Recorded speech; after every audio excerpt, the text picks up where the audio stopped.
Hello YouTubers, welcome to Big Buddha is Watching. I'm Big Buddha. So in my last video I looked at the first two Red Dwarf novels, the Grant Naylor novels. Here I'm looking at the solo efforts, and as I explained last time, in the interim between Better Than Life and the publication of Last Human in 1995, the writing duo of Rob Grant and Doug Naylor decided, for whatever reason, that they didn't want to write together anymore. And so from then on, Doug Naylor would be the sole writer on Red Dwarf, with one or two contributors to the TV version, and Rob Grant went on to Pastures New. However, they were still contractually obliged to produce two new Red Dwarf novels, so they wrote them as solo efforts. And what's interesting is that both their solo efforts are essentially sequels to the same novel. Apparently, they did start work together on a joint effort called The Last Human. And I think it's actually a real shame that that novel didn't get published, because I think if you combine a lot of the elements of both novels, it could have made a fairly solid single entry. I always think that it's a shame when writing duos split up, because not that there aren't any solo writers who haven't produced great works on their own. There are plenty, but you always run into a danger, as I said in, I believe, my Red Dwarf TV series reviews when I reviewed Series 7 onwards. There you have a writer whose only quality gauge is really himself. He's putting down on paper what he thinks is funny and engaging, but he's only got himself as a sounding board, so things that probably wouldn't have passed muster when he was writing in collaboration with someone, because you had two writers who were trying to please each other and were able to bounce ideas off of each other. You're only ever going to get a slightly lesser work when that writing partnership comes to an end. Just look at anything that Ricky Gervais has written post his split with Stephen Merchant, or anything that Graham Linehan has produced post his split from Arthur Matthews. The same is true here, and indeed both novels, they do share some similarities, which I can only believe was a byproduct of them initially working together. There were obvious ideas that they were bouncing around, most notably one being the death of Rimmer at the end of both the novels. Sorry to spoil it for anyone who hasn't read them. But I'll look at Last Human, Doug Naylor's effort first, because it was published first a year prior to Backwards by Rob Grant. So we don't see in the novel what you would probably be expecting to see, going by the end of Better Than Life, which is Mr. being rescued on the Backwards Earth. It actually picks up a while later, after he's been rescued, and Kochanski has come along with him. Kochanski, you say her name is? What a little raver. Tell me everything you know about her. Sir, you've just spent the last 50 years of your life with her. A look of total incredulity spilled onto Lister's face. You mean she's me girlfriend? Crichton nodded. Unbesmegging-leavable. But why is she dating a jerk like me? What am I?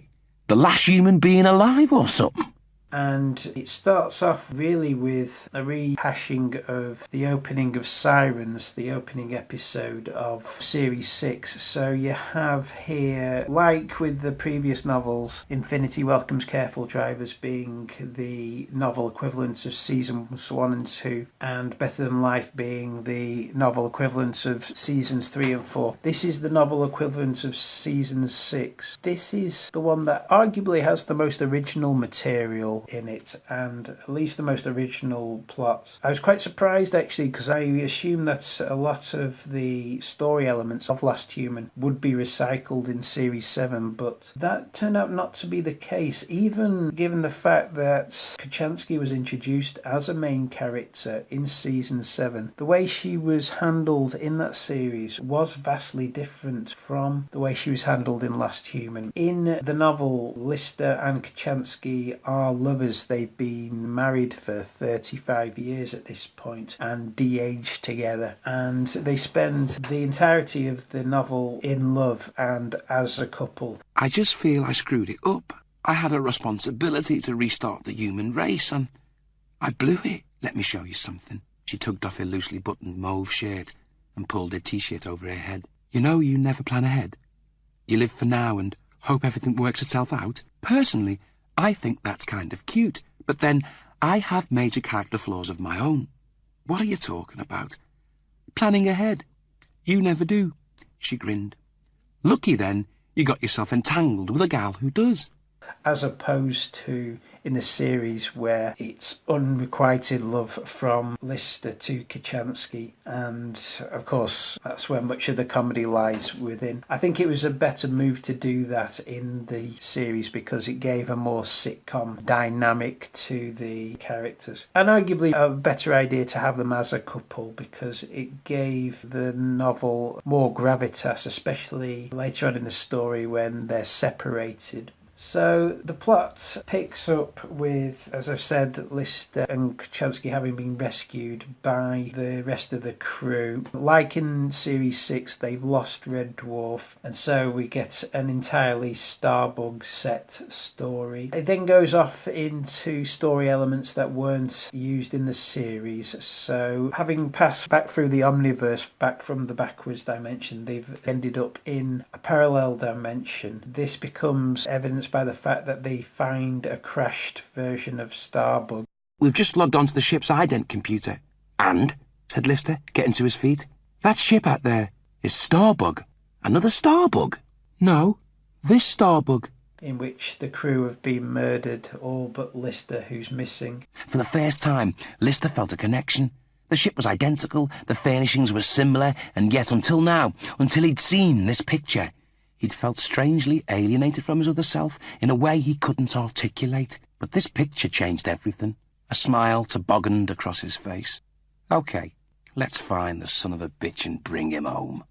It transpires that Lister's been put into a prison, a sort of reverse version of Better Than Life, where as punishment, your worst nightmares is what you're put into. Lister peered in at the hamper's contents. Sprout broth, sprout pate, sprout wine, 4 packs of herbal cigarettes, a carton of dog's milk, and a book called Hamilton Academicals, The Glory Years. Suddenly, from the apartment above, the strains of a Neil Diamond song vibrated the dead light bulb, while from the apartment next door, the bass thump of a demented drum solo began to pound into his skull. He had to get out of here. They decide to break the alternate Lister out. His other self shot off the lock on the medical supply cupboard and grabbed a bottle of medicinal alcohol. He gulped down 2 big ones. 4 months sober. Always vowed it'd be the first thing I'd do. Lister was dumbfounded. We came here so you could get a drink. His other self drained the bottle. Aren't I naughty, eh? How can you ever forgive me? However, it transpires that the Lister in this dimension is something of a sociopath. He logged on to the derelict Starbug's onboard computer and downloaded the file marked Lister David and started to read. Confidential. Personal evaluation on crew member Lister David. Lister first came to my attention when Dr. Nicholas Thompson told me he had a particularly difficult patient and asked if I would see him. In Dr. Thompson's opinion, Lister was a grade 2 sociopath, and he requested my view. From a genetic point of view, what are you reading? Crichton wheeled round. Lister stood, sipping a cup of coffee. And it was him who was responsible for the death of his crew. The bad Lister then takes the place of the good Lister and pretends to be him. Lister prized the hand open and unscrolled the paper. Galactic coordinates. His other self remained silent. You killed them, didn't you? You killed them for this? Before he could answer, Starbug appeared on the horizon. Lister pounded up the nearest dune, rotating his jacket over his head, jumping and screaming. Unnoticed, his other self shuffled over and thrust his hands into the fire. His cold, saliva-sodden scream curdled the air. He took his charred hands out of the flames and pulled his bonds apart. Then he rose to his feet and started to walk towards Lister. and the crew leave with the bad Lister in tow, and he's left the good Lister to take his place in the prison. The book then introduces into the story Michael Magruder, who's a human who's travelled the vast lengths of time and space with a large crew called the Mayflower in the hopes of colonising and terraforming a new planet, because it transpires that Earth's days are numbered. How this ties up with the garbage world from Better Than Life story, I don't know. I wish to volunteer, sir, to travel with the genetically engineered pioneers, sir. To sacrifice my life, if that is required, sir. To help save the human race, sir. Graduated West Point, sir. Fought in Hyperion, sir. Decorated, sir. Single, sir. Nixon spoke. Why so keen? My mother, sir, told me many great stories of my father's feats of daring in the wastes of deep space, sir. They were never married, sir. He died before my mother was able to inform him she was pregnant. His ship, sir, Red Dwarf, sir, was lost to a radiation leak. Sabinski nodded. Didn't the ship's black box touch down in the Pacific a couple of years back? Confirmed everything my mother told me, sir. It appears my father was chosen by the onboard computer, sir, to be revived as a hologram. We believe he received that honour because he was such an awesome soldier, sir. What was his name, son? His name was Rimmer, sir. Arnold J. Rimmer, sir. It is established that Michael Magruder is Rimmer's son. Yvonne Magruder got pregnant from Rimmer, and then after Rimmer was killed on Red Dwarf, she lied to her son all her life, telling him that he was this great hero, much more in the vein of Ace Rimmer rather than the Rimmer we all know. So the crew of Starbug turn up on this planet where they meet Michael Magruder. The crew of the Mayflower have the DNA machine, so we have a slight segment where Crichton turns himself into a human and the events of DNA are played out. I knew it. You've gone straight into snigger mode. Can't we discuss our reproductive systems in a mature adult fashion without degenerating into adolescent snickering? Yes, of course we can. Crichton pulled out a Polaroid and handed it to her. Well, I'm not quite with you, Crichton. I mean, what am I supposed to say? I want to know, is that normal? Taking photographs of it and showing your friends. It's not, no.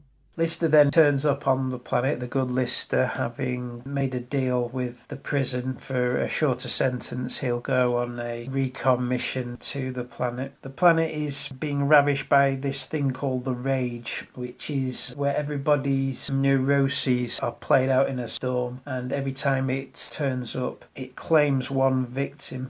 Each time the Rage passed through Lister, his whole body became energised, even though it possessed him for scarcely a nanosecond. Every nerve ending in his being pleaded for more.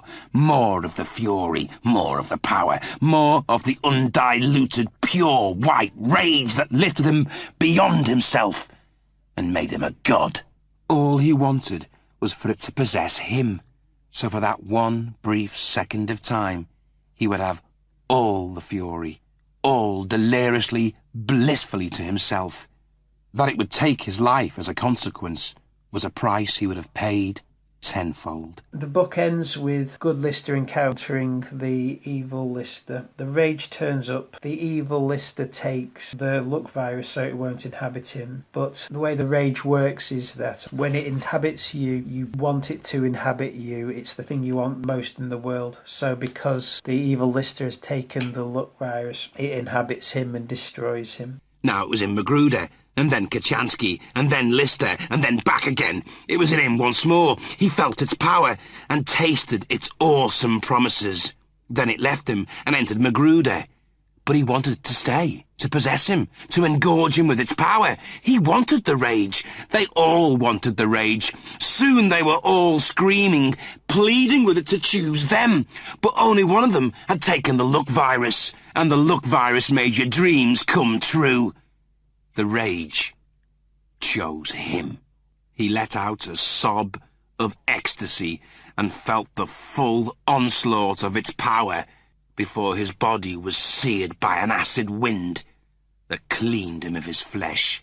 His bones tumbled to the ground. However, the evil Lister at this point has killed Rimmer by shooting his light beam, but perhaps spurred on by the fact that his son has turned up into the story. Rimmer ends up saving the day with what little power that remains in his light beam. He's able to make it float and to save the rest of the crew.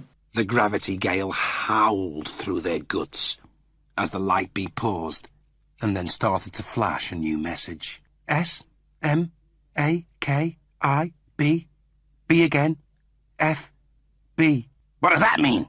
Asked the cat. Smoke me a kipper. I'll be back for breakfast. Magruder smiled.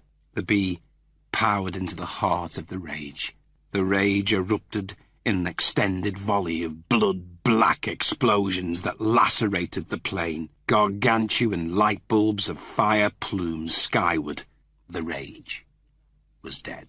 And then the book ends with Lister and Kachansky and Captain Crichton and Michael Magruder looking out upon this brave new world and deciding to make a home there and repopulate the human race. Here's the deal. She picked up 2 flat stones and handed one to him. If we can both skim these 2 stones down the river so that they can each bounce 7 times and wind up in that little oxbow pond over there, it means we're going to wind up making the first of our many children. Lister swigged from the luck virus. They took aim and fired. The pebbles landed simultaneously and perfectly on the surface of the river. They bounced once, twice, 3 times, 4 times, 5 times, still together. 6 times, still in absolute synchronicity. 7 times, still as one. Up they went a final time before they touched down in the little oxbow pond in a harmonious chord of simultaneous plops. So let's look at the Doug Naylor factor. As I mentioned in my Series 7 review, the fact that Doug Naylor took over sole writing of Red Dwarf really is the elephant in the room and has been ever since he did so in 1997. Was Red Dwarf ever as good as it was when he was writing in a duo? No, it wasn't. Not that it doesn't still have flashes of brilliance. Obviously, it's only half as good as it ever was. But this was no more in evidence, I don't think, than in Last Human, and it really sent warning bells through me when I read both this and Backwards in 1996, because I do think Backwards is a much better novel. It's no surprise to me that Doug Naylor hasn't written another novel, either a Red Dwarf one or a novel of any description since then, unlike Rob Grant, who has written 2 or 3 other novels. It's easily my least favourite of the Red Dwarf novels. It's surprisingly dour and downbeat in many places, and also it suffers from the fact that Doug Naylor is a sitcom writer, and that's really where his strength lies.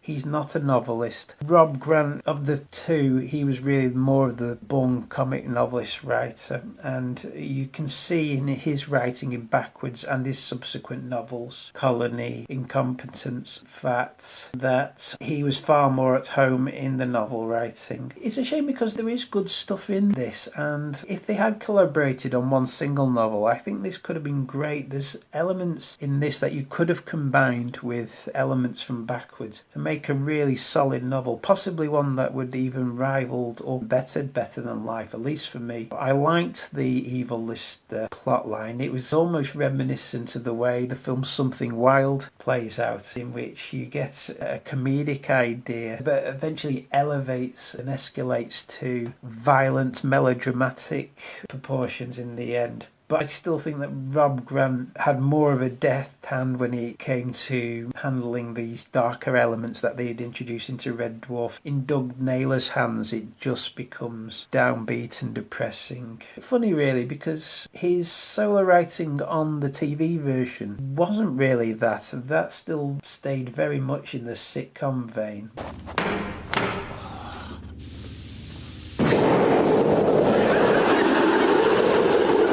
It surprises me how depressing I find this novel. The cyber prison stuff, again, a great idea. Like a lot of Doug Naylor's writing on Red Dwarf, it is kind of derivative of other ideas that came before. Yes, it is just the reverse of the Better Than Life idea. When Doug Naylor is charged with coming up with original ideas, the rage is a very Red Dwarf idea, but it's not one of the best. Somebody's neurosis writ large as a storm. It's polymorph without the polymorph.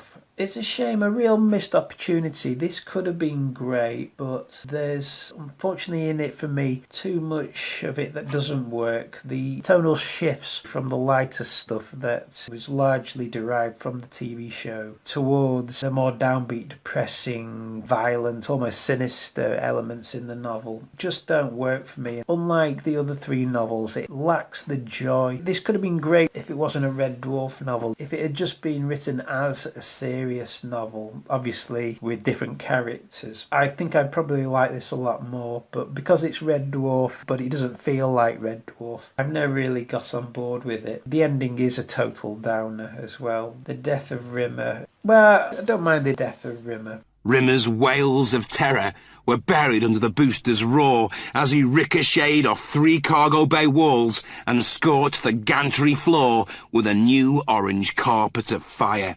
What the hell is that? Magruder turned to look at his captor. That's my pop. You're what? And you better look out, mister, because he's come for his boy. Actually, funny enough, it's them getting stranded on this planet, and this is supposed to be the happy ending, but it's not the happy ending that I would have wanted. The ending to Red Dwarf is they get back to Earth, and I think it's a sad way to wind up the novel series. I wonder if Doug Naylor will ever do another Red Dwarf novel, whether he would advance the plot any further than that. So, there you go. That's my thoughts on Last Human. It's not a bad book, but I wanted so much more from it.